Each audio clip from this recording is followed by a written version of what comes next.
Olá pessoal, eu estou aqui para fazer hoje uma palestra para vocês, uma formação de pessoas que me pediram pelo Zap, pelo próprio comentários das palestras, que eu tratasse um pouquinho sobre ministros ordenados e ministérios na igreja, para a gente entender a nossa função.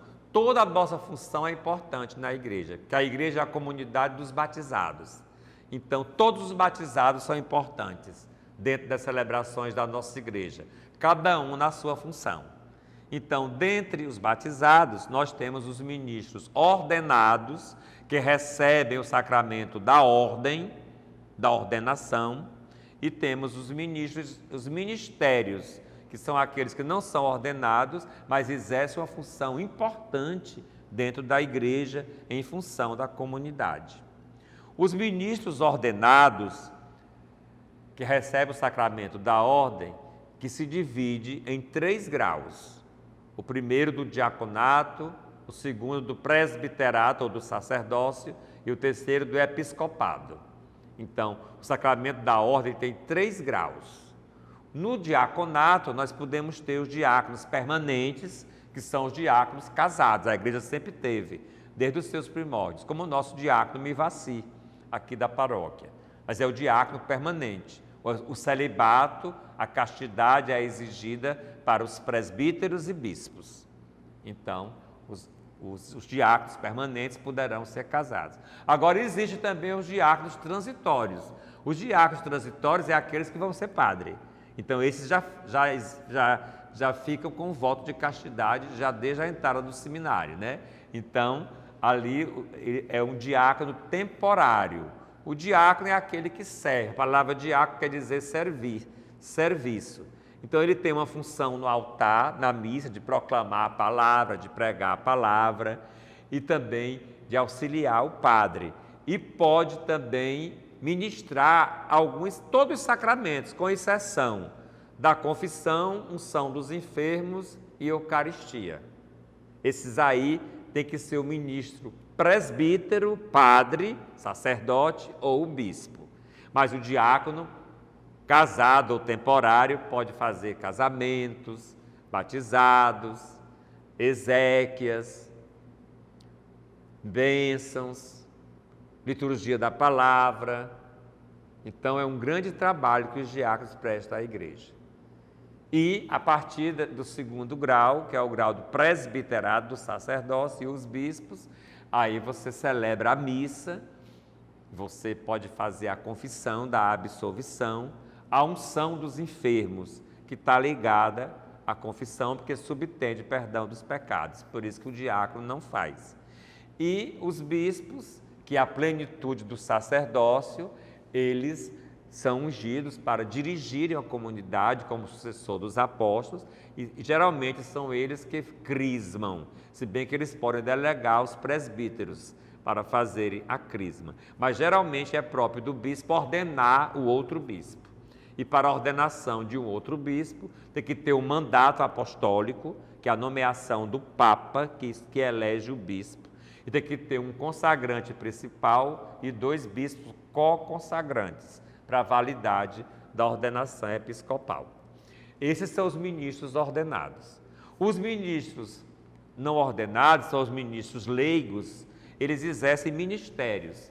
Por exemplo, ser ministro da Eucaristia é um grande ministério. Aqui na paróquia nós temos um número maravilhoso, que até aumentou agora com a pandemia, que eu tive a oportunidade de formar. Então, os ministros da Eucaristia, eles levam o corpo e sangue de Cristo, que há de mais precioso na igreja, eles tocam na mão, distribuem a comunhão nas missas com o sacerdote e o diácono, levam a comunhão para os doentes nos hospitais, levam a comunhão para os idosos. Então, são pessoas escolhidas pelo pároco, pelo vigário, juntos, e são pessoas que se preparam, que dão testemunho de vida. É um belo ministério que os leigos exercem. O ministro da palavra, geralmente o ministro da Eucaristia também é ministro da palavra, porque ele faz a liturgia da palavra antes de entregar o corpo e sangue de Cristo. Mas também na liturgia, os acólitos, os leitores, a equipe de liturgia, os turiferários, o Ministério de Música, os músicos, os cantores, todos são importantes. A equipe do dízimo, a equipe da Pascom, todos são importantes para que aconteça a liturgia, para que o Cristo se torne presente em nosso meio. Então, os ministérios leigos são esses, e também podem fazer exéquias no ritual de bênção para o ministro leigo, como também podem dar bênção em ritual próprio para o ministro leigo. Agora, dentre os ministros ordenados, diáconos, padres ou bispos, nós temos alguns títulos que as pessoas às vezes perguntam, né? Padre, todo mundo já sabe, padre tem o 2º grau da ordenação sacerdotal. Está no intermediário entre o diaconato e o episcopado, que é ser bispo, né? Agora, e frei? Frei, frade, freira, fraterno, fraternidade, frater, fratelli, tudo isso quer dizer irmão. Frata em latim é irmão. Então, quando eu digo frei ou frade, eu estou chamando de irmão na raiz latina. Quando eu digo freira, é a mesma coisa. Ou então irmã fulano de tal. Então, isto aí tem esse título quem é religioso, quem faz parte de uma comunidade religiosa, segue o fundador para viver uma espiritualidade. No meu caso, e do arcebispo Dom Fernando Saburido, nós somos beneditinos, por isso nós colocamos OSB na frente do nosso nome. Então, nós vivemos segundo a regra de São Bento. Então, nós não somos chamados frades, nós somos chamados dom, porque dom é a abreviatura de dominus, que é senhor em latim.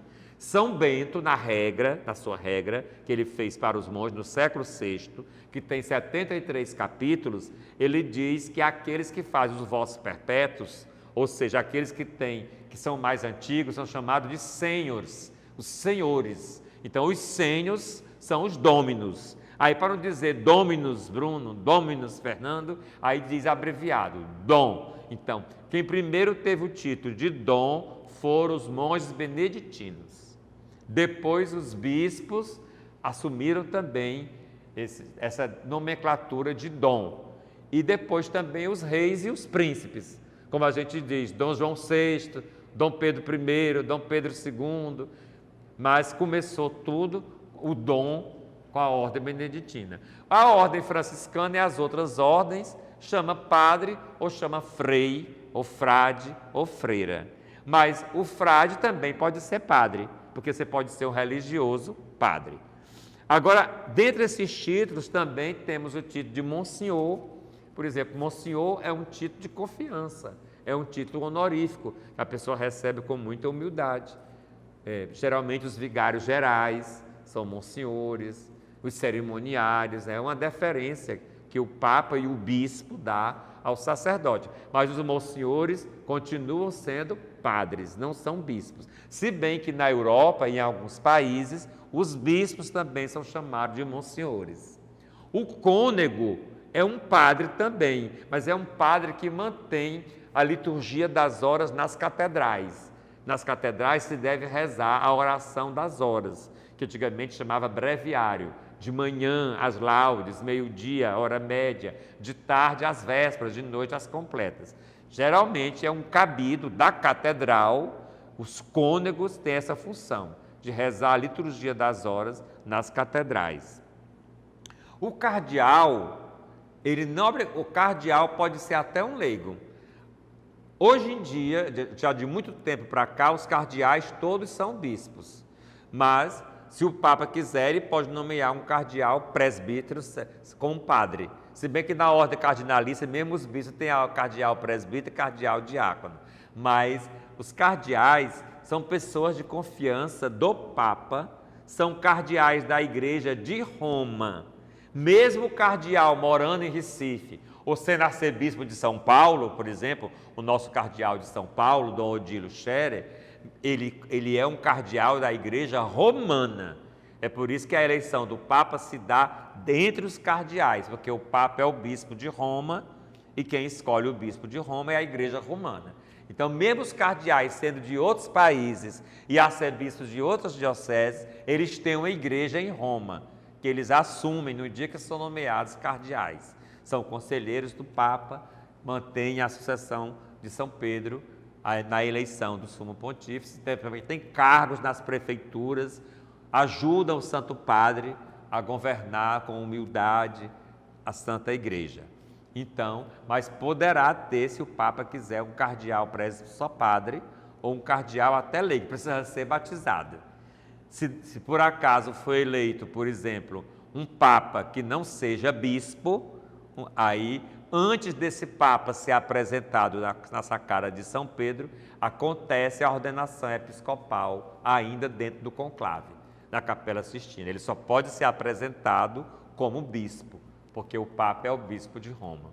Então, os cardeais são esse grupo seleto de confiança do Papa, que usa a púrpura, porque eles dão a própria vida em defesa da fé de Jesus Cristo, em obediência ao Santo Padre, que é o sucessor de Pedro e garante para nós a unidade da Igreja.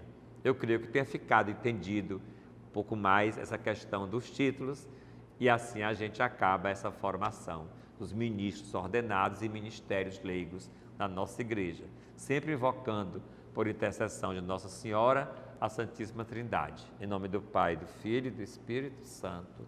Amém.